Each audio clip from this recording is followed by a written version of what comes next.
비만은 협착증에 영향을 미치나요? 답변은 yes. 예, 비만은 협착증에 영향을 미치죠. 이게 비만한 그 환자들은 이 염증과 이런 지방 조직으로 인해서 진행이 더 되게 됩니다. 그래서 뼈 사이에 이 섬유륜이 닳게 되고 부하가 생기면서 척추관 자체가 좁아지게 되는 거죠. 그래서 일반 사람에 비해서 척추관 협착증이 더 많이 생길 가능성이 높은 그런 케이스입니다. 두 번째, 음주는 협착증에 영향을 미치나요? 술 마시고 다음날 허리가 더 아픈 사람들이 있죠. 그래서 그분들은 왜 음주하면 더 허리가 더 아픈지 여쭤보시는데, 과정 보시면 알코올 분해 과정에서 근육과 인대에 공급되어야 할 단백질이 알코올 분해를 위해서 사용돼서 근육이 감소하게 됩니다. 당연히 이제 근 감소로 인해서 요통이 생길 수 있고요. 더불어 영양 공급 문제가 있는데, 아세트알데히드라는 그런 독성 물질이 혈액에 쌓여서 척추로 가는 영양 공급 자체가 부족하게 됩니다. 그리고 아까 말씀드렸지만 과체중, 안주를 많이 먹게 되죠. 그러면 과체중으로 척추 퇴행을 유발하기 때문에 장기적으로 허리 협착증에 영향을 많이 미친다고 볼 수 있겠습니다. 흡연은 협착증에 영향을 미치나요? 그 포스터는 그 탈모, 그러니까 이게 피부과에서 내건 그런 그 포스터인데, 흡연으로 해서 이제 두피 혈액순환 악화돼서 혈류 진행, 니코틴이 혈류 진행 방해해서 두피 영양분이 떨어져서 탈모가 된다라고 이제 얘기하고 있는데, 결과적으로 협착증, 모든 심근경색, 뇌경색, 그리고 폐경색, 또 동맥경화 이런 것도 다 그 담배로 인한 그런 가능성이 많이 높아지죠. 그래서 흡연 자체가 혈관수를 34% 정도 줄여가면서 이를 통해 근손상이 일으켜진다. 왜냐하면 이제 혈관수가 줄어들게 되면은 영양소를 공급해주는 그런 것이 줄어들기 때문에 당연히 근육에 손상이 발생할 수밖에 없습니다. 그래서 담배에서 일산화탄소와 니코틴 자체가 혈액순환을 방해하고, 이로 인해서 디스크 안쪽에 영양 공급이 안 되기 때문에 당연히 디스크 수액이 빠지면서 딱딱해지고 탈출, 그러면 통증이 발생하게 되는 거죠. 그래서 이 자체는 흡연으로 해서 디스크뿐만 아니라 협착증에 영향을 줄 수 있고, 더불어 활성산소라는 게 있는데, 이게 활성산소가 노화에 이제 주로 원인이 된다고 얘기하고 있죠. 그래서 항노화 의학을 다루는 분들은 이 활성산소를 줄이는 약도 처방하고 있긴 한데, 이런 활성산소를 발생하기 때문에 담배 자체가 스트레스뿐만 아니고 척추 퇴행의 요인이 된다고 볼 수 있겠습니다. 골프입니다. 골프가 아니고 골프는 협착증에 영향을 미치나요? 저는 1년에 라운딩을 거의 한 2, 3회, 3, 4회 필드를 이제 가끔 나가고 잘 못 치기도 하지만 허리가 이렇게 좋진 않아서 잘 안 나가는데, 골프는 제가 직접 해보니까 너무 허리에는 좀 안 좋은 것 같습니다.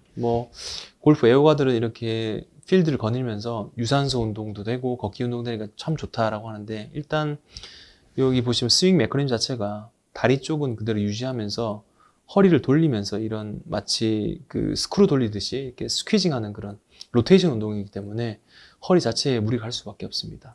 그리고 제 유튜브 영상에도 많이 다뤘지만 타이거 우즈, 종합병동이죠. 어깨도 아프고 목도 아프고 허리는 수술을 4번 했으면 4번, 유압술까지 하고, 최근에 더 심해져서 디스크 제거 이후에 또 이어스를 했는데, 그만큼 허리 자체는 골프가 상당히 안 좋은 운동이고, 왼쪽 무릎, 발, 아킬레스건, 어찌 보면 이제 정형외과에서는 좀 피해야 될 운동으로 볼 수 있겠습니다. 허리 디스크 자체가 백스윙식 골반은 그대로 있고 회전하면서 다운스윙하면서 허리에 엄청난 체중의 8배 이상 압력을 높이기 때문에 당연히 디스크 및 협착증에 영향을 미치는 것 같습니다.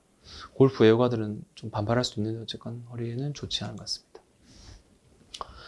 기온이나 날씨에 따른 악화가 되는가요? 당연히 이제 일기예보처럼 얘기하시는 분도 있죠. 오늘은 아프다, 무릎이 아픈 거면 비가 올려나 보다. 근데 비 오는 날 허리 통증이 원인이 이제 기온과 습도의 영향 때문입니다. 무슨 말씀이냐면은 여름, 특히 오히려 겨울보다 여름에 허리 통증이 더 없을 것 같은데, 이 열대성 저기압으로 습도가 높아지고 장마 시즌에 기온이 떨어지게 되면서 관절 경직 및 관절 압이 올라가게 되면 통증이 생기는 거고, 기상병이 일어나는데 기압이 떨어지게 되면서 자율신경 영향을 주고 만성질환이 악화되게 됩니다. 그래서 결국 장마철에는 일반 땡볕이 있는 한여름 열대야보다는 혈액순환 자체가 방해되고 근육을 위축시켜서 오히려 비가 오면 허리 통증이 더 가중되게 됩니다. 그러니까 상대적으로 체온도 낮고 습한 그런 기후 때문에 요통이 더 악화될 수 있다고 보시면 되겠습니다. 스트레스가 협착증을 악화시키나요? 만병의 근원이죠, 스트레스. 그래서 스트레스가 면역력을 무너뜨린다, 뭐 이런 질문도 얘기하는데, 결과적으로는 이 스트레스로 인해서 뇌에 들어가는 혈류가 늘고 자율신경이 이제 실조되면서 말초로 가는 혈액 자체가 줄어들게 되는 거죠. 그래서 피가 주로 이제 뇌 쪽으로 신경을 많이 쓰다 보니까 말초 혈관 쪽으로 피가 안 가다 보니까 당연히 척추에도 그 혈류가 좀 제한되게 되고, 이로 인해서 통증이 유발되고, 더불어서 스트레스 호르몬인 코티솔 수치가 높아지면서 요통이 더 생기게 됩니다.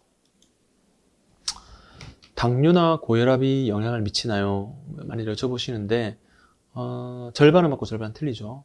고혈압은 증상은 직접적으로 협착증을 악화시키지는 않습니다. 그래서 이 병 자체로 물론 혈압약을 드시면은 조절되고 그런 다른 질병들이 생길 수 있긴 한데, 하지만 척추관 협착증에 대해서는 악화시키지 않고, 단 당뇨병은 말단의 혈액순환을 저하시키기 때문에 혈관 탄력도 줄여주고요. 그래서 협착증이 더 악화됨으로써 운동이 부족하게 되고 혈당이 조절 안 되면서 좀 악순환이 되는 거죠. 당뇨병 자체는 척추관 협착증에 영향을 미친다고 보시면 되겠습니다. 그리고 전이증, 분리증, 디스크가 같이 있는 경우, 이런 경우는 뭐 최악이라 볼 수 있는데, 제가 이런 경우가 좀 꽤 있습니다. 정상적인 상태에서 불리증이 있게 되면은 초반에는 괜찮은데 세월의 흔적이 좀 진행되면서 척추가 밀리게 되고요. 전방 전이증이 생기게 되면서 추간공도 합착증이 생기고 중심 협착증도 생기게 됩니다. 밑에 사진 보시면은 중심 협착만 좀 있다가 척추관이 좁아지고 아예 허리가 삐뚤어진 소견까지 보이는 게 되는 거죠. 결과적으로 이렇게 척추관 자체가 분리증이 있게 되면은 스트레스가 가해지게 되면서 디스크도 생길 수 있고 전방전이증 생기면서 추간공 협착증도 같이 생기게 되는 겁니다. 이런 경우는 수술이 조금 일반 단순 감마술보다는 좀 큰 수술로 가야 될 가능성이 높아지게 됩니다. 골다공증으로 협착증이 심해지는가요? 아까 척추 퇴행하에 보시면 골다공증 제가 말씀 살짝 드렸는데, 이 골다공증 자체가 뼈가 있는데 그 안에 공기가 차 있는 거죠. 그래서 그 척추의 고령 환자보다 폐경기 이후 여성 그리고 70세 이상 남성에게는 꽤 많이 보이는 그런 병인데, 이 사진 보시면은 뼈가 내려앉으면서 신경을 뒤로 늘리고 있는 상태가 됩니다. 그래서 결과적으로 이렇게 압박골절만 생긴다면은 문제가 안 생기는데, 이렇게 신경을 누르는 경우는 협착이 더 심해지는 거죠. 그래서 뼈의 밀도가 이제 낮아짐으로써 그 뼈 자체가 견디는 힘이 좀 적어지기 때문에 주변으로 이를 분산시키는 거죠. 결국 체중이 많이 나가게 되면 이를 분산되듯이 디스크와 인대가 체중을 더 견뎌내야 되고, 그러면서 디스크와 인대가 퇴행하는 디스크 자체는 수액이 탈출되면서 가라앉게 되는 거고, 인대의 퇴행하는 두꺼워지게 되는 거죠. 그래서 골다공증으로 척추관 협착증이 더 심해지게 됩니다.